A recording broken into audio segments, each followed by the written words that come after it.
confirm Lucia Anger and Kari Slin for Germany and Norway, Ragnhild Haga for Norway, Maria Grunwald for Finland, Hanna Kolb and Elena Soboleva. Those are the 6 to go through to the women's final. So the lucky loser place is going to Ragnhild Haga and Maria Grunwald of Norway and Finland in the women's race. So on to this men's semi-final. Wearing 11, this is Iivo Niskanen for Finland. And in this lineup here, Norway with 3 competitors.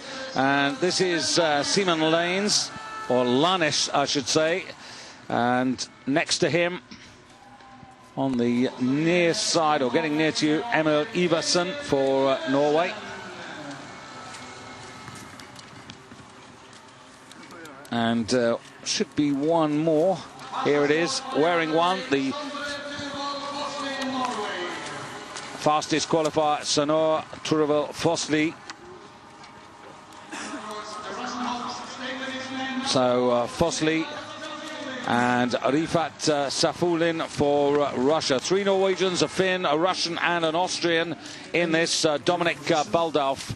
Number 4, closest to you, that is Safulin of Russia.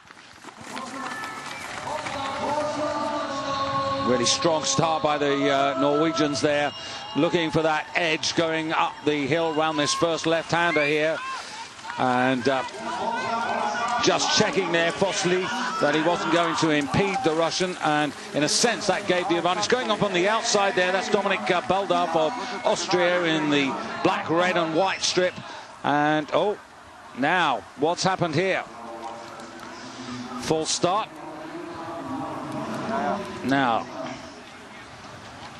well, that's unfortunate that it took them as long as that to start the race. They're all immensely frustrated about this. I mean, that was 100 meters and up the hill and a bit. I think everything else is back in order now. So it is Rifat Safulin, closest to you for Russia.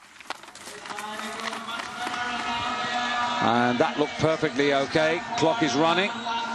And once again, Fosli making a very strong start here to try and get round the corner. This time he does.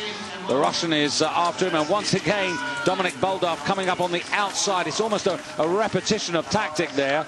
7. That's Iversen, who's just about in 3rd place.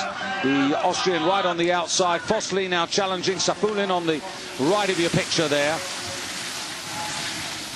So all the Norwegians very strongly to the fore, and it's the Finn Iivo Niskanen at the moment is the trailer of the 6.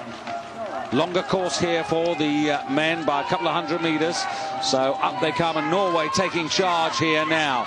So Fosli on the right of your picture. On the left, it's Iversen. Then the Austrian on the left file, and the Russian on the right file as you see them. And now they're all pretty well bunched together.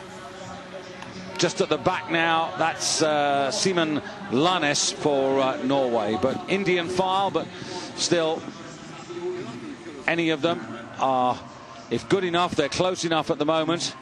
Just looking at the glide here and really pushing on here.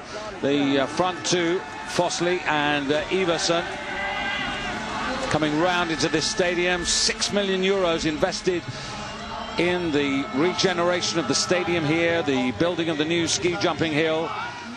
And it really is a fine facility. It just lacks a few spectators, unlike last weekend when the likes of Petra Madic were full of praise. And up the hill goes Iversen, leading Fosli, then Safulin. And these 2 Norwegians, actually, they're putting the pressure on pretty strongly here. And now their teammate coming through, Lanes, to make it a Norwegian 1, 2, 3. The Russians struggling. The Finn has never really got into this, Niskanen.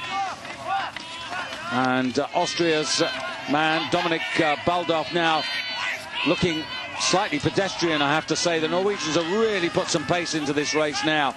And they're stretched out, and Well, at the moment, the way they're going, the front two are going to qualify. I'm not sure, actually, that Lannes can get back into this because it's a big gap. Just looking at the glide here.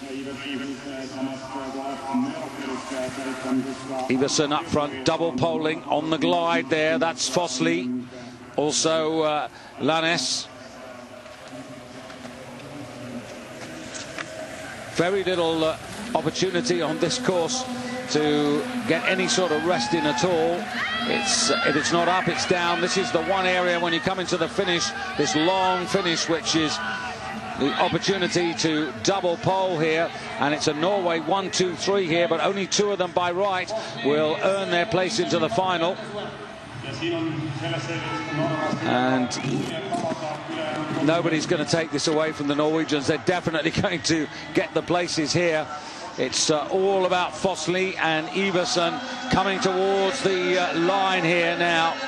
And it's Fossley on the right, Iversen on the left, and those two. And just behind Lannes, and 3:09.3, the winning time.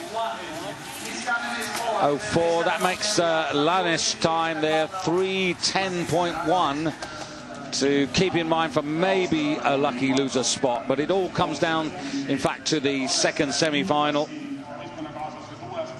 in which Russia are massively represented.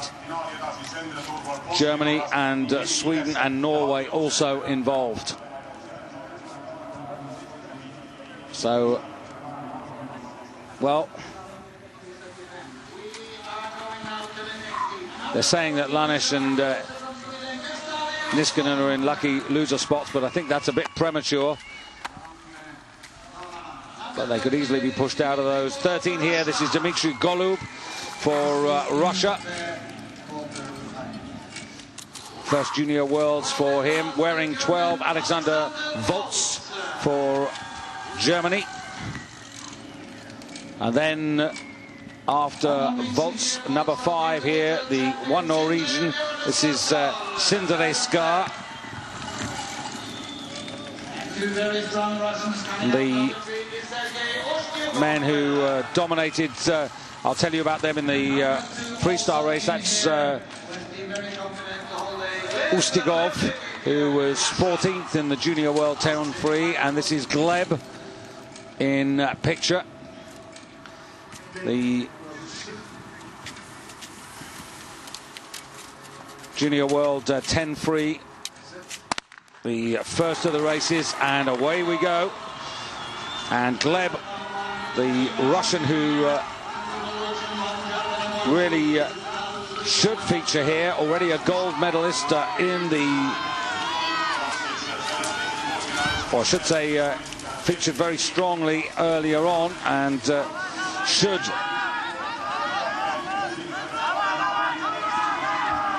perhaps feature here. 3 is Ustigov, I should say, for Russia, and he's setting out to try and command this from the front.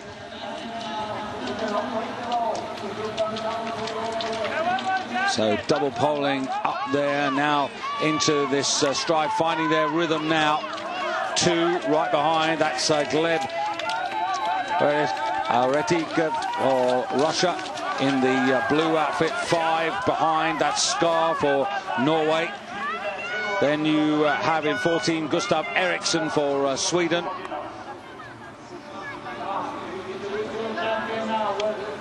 And Russia 1 and 2. And I have to say, Ustigov looking very good and comfortable up front there. And there's a break from the front 3 back to the Swede, who's in 4th place, who's already coming under real pressure. Alexander Volz at the back for Germany, struggling at the moment as they come through the stadium for the first time.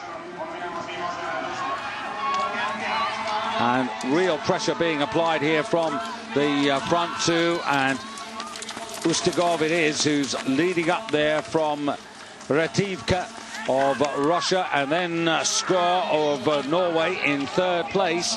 And I'll tell you, nobody else is going to get into this. Golub, who's the other Russian, has moved into 4th place now, but he's quite a way back, and it is Ustigov who's just led all the way now. around this tight turn.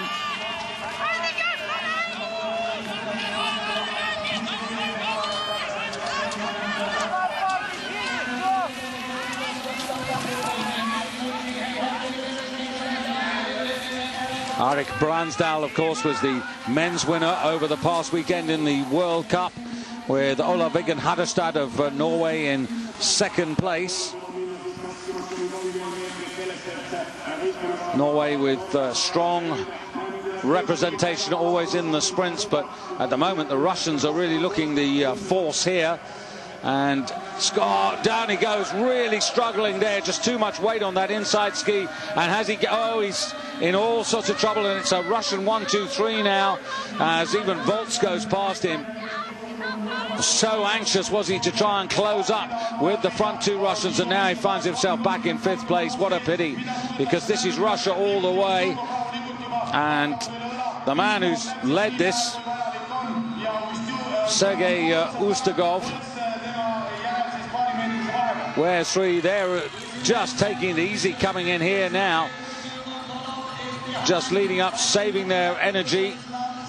That's Retik on the left of your picture, and Ustugov in second place, but very comfortable, and Golub making it a Russian 1-2-3, 3:13.8. So in the end, quite a difference between the first and second semi-finals, and that's going to, I think, let Iversen in.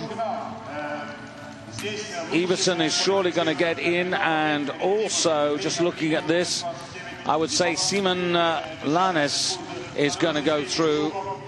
They've got Dmitry Golub there, and Golub, so Ustugov, Fosli, Retikve, Iversen, Golub and Lanes.